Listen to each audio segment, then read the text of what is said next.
राज्याभिषेकाची इंग्रजी तारीख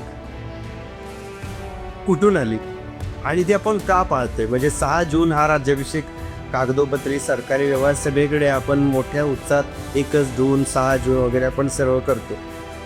पण मग मूळ नोंदी नेमकं काय सांगतात? त्याचे काही पुरावे तुम्ही आम्हाला सांगू शकता? सर, राज्याभिषेकाचा जो आहे विषय 6 जून, त्याचप्रमाणे सगळ्यात म्हणजे अ, विचार करण्यासारखा किंवा शोकांतिकेचा विषय आहे शिवाजी महाराजांचा जन्मदिवस. म्हणायला आपण शिवाजी महाराजांचा जन्मदिवस रोज साजरा केला पाहिजे, पण बेभान होऊन अशा गोष्टी करण्यापेक्षा अभ्यास करू, नेमका शिवाजी महाराजांचा जन्म कधी झाला या गोष्टीचा शोध घेऊन त्या दिवशीच शिवजयंती साजरी करणं योग्य, म्हणजे तिथीनुसार, असं बऱ्याच जणांचं मत आहे. नंतरच्या काळात सरकारच्या काही नियमांमुळे आणि सगळ्या गोष्टींमुळे तारीख एक फिक्स झाली. पण तरी मला तुम्हाला विचारायचं आहे की महाराजांची जी जन्मतिथी आहे, तो संभ्रम जो निर्माण झालाय, मग त्यावेळेचं जे समकालीन लेखन आहे, जसं की कवी परमानंद असतील किंवा जे दे शकावली होती किंवा शिवबारासारखं ग्रंथ आहे, आणि इतर बखरी सुद्धा आहेत. मला वाटतं चिटणीसांची बखर वगैरे अशा बऱ्याचशा गोष्टी आहेत. अ, तिथे नेमका जन्मतिथीचा संदर्भ कसा मिळतो? तुम्ही इतक्या ठामपणे कसं सांगू शकता की ही तिथी आहे? शिवाजी महाराजांचे 2 समकालीन संदर्भ जे आहेत, त्याच्यामध्ये जन्मतिथीचा उल्लेख स्पष्ट लिहिलेला आहे. फाल्गुन वद्य तृतीया 1551 असा स्पष्ट उल्लेख येतो.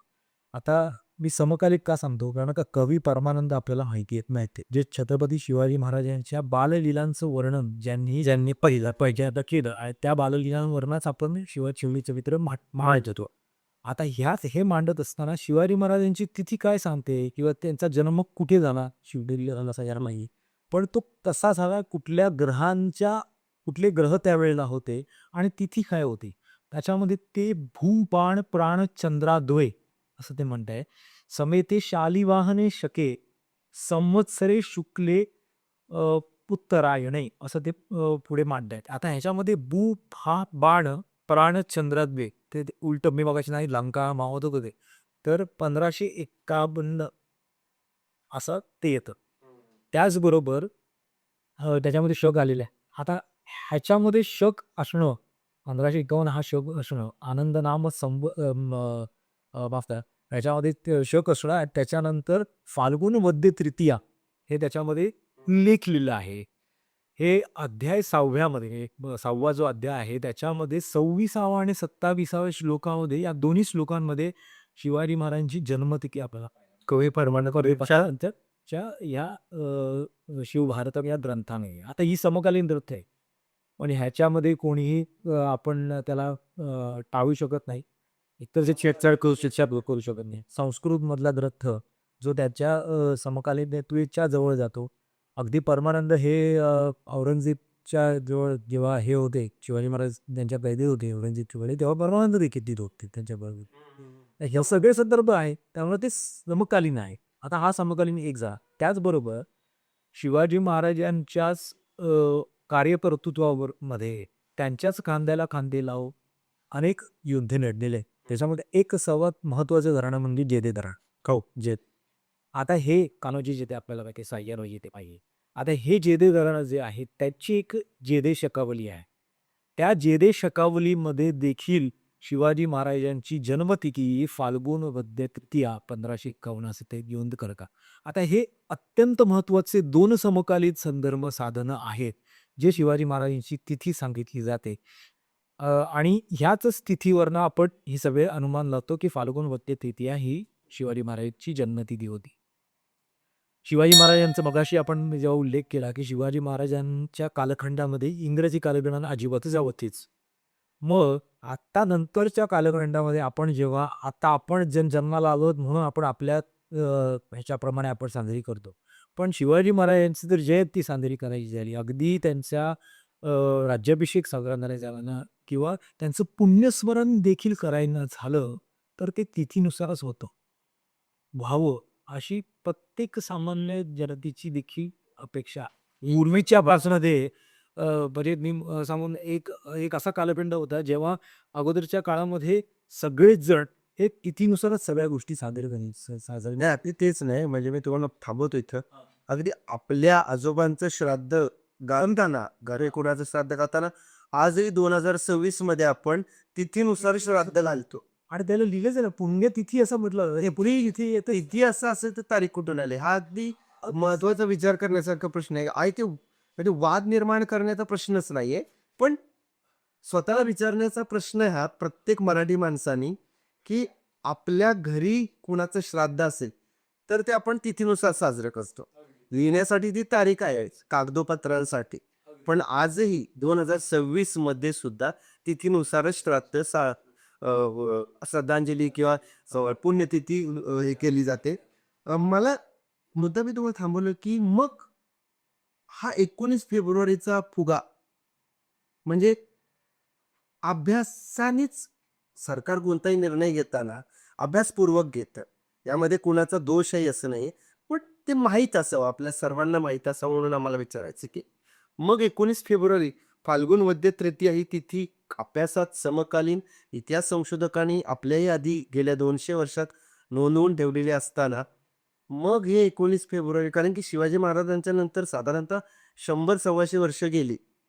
इंग्रजांनी पूर्ण सत्ता 1718 नंतर इंग्रजांची पूर्ण सत्ता आली आणि त्याच्याही नंतर काही काळानंतर ही इंग्रजी कालगणना वगैरे आलं. म्हणजे या 100 फार फार तर 200 वर्षातला हा प्रकार आहे. पण नंतरची 150 वर्ष पण मराठीच होतं सर्व. शककर्तेच नुसतं सुरू केलं होतं. मग 19 फेब्रुवारी कधी आले? काय झालंय, की मधल्या काळामध्ये म्हणजे मी एक 2000 किंवा 99-97 या कालखंडामध्ये आत्ताच ते आत्ताच्या ह्याच्यामध्ये सरकारचे काही नियम असतात, की कुठल्याही संदर्भ साधनांचा अभ्यास झाला पाहिजे. आता अभ्यासकाने संदर्भ साधनांचा अभ्यास केला. तो अभ्यासक्रम मांडला देखील शास्त्राच्या समोर. पण काही गोष्टी अशा असतात, की त्या दडपून किंवा त्या बाजूला करून काही आपल्या हिताच्या गोष्टी व्हाव्या. म्हणजे उदाहरण मला काही ठिकाणी असं सांगण्यात आलं, की छत्रपती शिवाजी महाराजांना आपल्याला ग्लोबल एरेनावरती घेऊन जायचं असेल तर शिवाजी महाराजांची तिथीऐवजी तारीख हे करावी. मग मी इथून थोडंसं थांबवतो तुम्हाला. जो माणूस एवढा मोठा आहे त्याला तुम्ही काय नेणार आहे? अगदी हाच प्रश्न आहे माझा. छत्रपती शिवाजी महाराजांच्या अनेक इतिहास अभ्यास जे आहेत किंवा आपण जी संदर्भ साधनं जी म्हणतो किंवा जी चरित्र लिहिले ते अगदी बाहेरच्या देशामधल्या लोक मंडळी लिहिले, पोर्तुगीजांनी लिहिले, फ्रेंचांनी लिहिली आहे. परदेशामधल्या अनेक वर्तमानपत्रांमध्ये शिवाजी महाराजांचं नाव आहे. तर आपण त्यांना काय पोचवणार या ग्लोबल एरेनावर? सूर्याला काजवा दाखवलं अगदी ह्या गोष्टींवरती माझा कधी आक्षेप होतो आणि मग मी सांगतो मग शिवाजी महाराजांनी आपल्याला जे शिकवलं ते आपण कधीतरी विस्मृतीत गेल्यासारखं वाटतं. काहीतरी कुठंतरी कट झाला कारस्थान झालं असेल त्याच्यामुळे हे झालं. त्याची तारणमीमांसा करणं गरजेचं आहे. पण मी हे सांगतो की शिवाजी महाराजांनी इंग्रजांबरोबर काय केलेलं आहे हे आपल्याला सध्याला माहिती आहे. माहिती आहे. पहाडगडचे तर माहीत करू पगावर त्या विशाळगडाच्या वेळेला ज्यांच्या राजापूरची वखार तोफा टाकल्या मी राजापूरची वखार खळून कळेल. हेनरी औसुडे रायगडावरती आल्यानंतर त्यांनी काही कलमं दिली शिवाजी महाराजांना आणि त्या कलमांमध्ये त्यांनी आपलं नाणं इथे चालावं याच्यासाठी प्रयत्न केला. शिवाजी महाराजांनी साफ नकार दिला, माझं स्वतःचं स्वराज्याचं चलन इथे चालणार आहे आणि मी तुम्हाला जर व्यापार करायचा आहे, व्यवहार करायचा आहे, माझ्या चलनाने करावं लागेल. त्याच्यामध्ये आज्ञापत्रामध्ये त्यांचं एक वाक्य येतं. ते म्हणताय की हे वलंदेज किंवा इंग्रज जे आहेत भले वरकड सावकार नव्हेत, ह्यांची आमदरस्ती आदिगिरी ठेवावी, ह्यांना समुद्रावरती त्या बंदरावरती येऊन जाऊनच त्यांना हे तयार करावी, कायमस्वरूपी त्यांना जागा देऊ नये, मेल्या विना त्यांची जागा त्यांच्यावर सुटणार नाही, असं शिवाजी महाराजांचं वाक्य आज्ञापत्र इंग्रजांबद्दल. म्हणजे शिवाजी महाराजांना इथे आपल्या माहिती आहे 150 वर्ष इंग्रजांनी राहिले. शिवाजी महाराज तेव्हाच त्यांना माहिती होतं हे इंग्रज किती धूर्त आहेत आणि ते काय करू शकतात, म्हणून त्यांना बंदरावरतीच फक्त ठेवलेलं आहे.